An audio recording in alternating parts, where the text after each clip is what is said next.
Ramai tak sedar bila mengajar sirah dengan tajuk yang terpisah-pisah, tidak mengikut masa, maka sebenarnya kita akan hilang makna dan hikmahnya. Dalam Perang Badar, kalau diajarkan terus Perang Badar, anak-anak tidak faham apakah sebab berlakunya Perang Badar tersebut.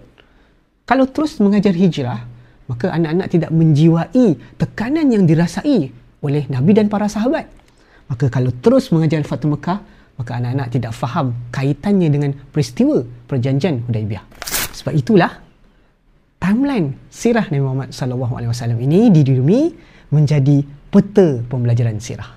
Timeline menyelesaikan masalah anak-anak, menyusul semula sirah-sirah tersebut seperti puzzle, menjadikan peristiwa ikut turutan satu demi satu, dan akhir sekali yang lebih penting, menjadikan flow fasa dakwah itu difahami, kerana setiap peristiwa di dalam timeline sirah Nabi Muhammad SAW ini ada makna dan hikmahnya.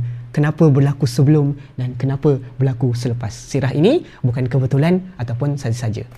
Selepas 6 tahun kami membangunkan modul timeline sirah Nabi Muhammad SAW ini, saya akan kongsikan cara dan bagaimana untuk menjadikan timeline sebagai peta pembelajaran sirah untuk menjadikan makna dan hikmahnya tidak hilang dalam pembelajaran anak-anak. Sertai bengkel Sabtu ini.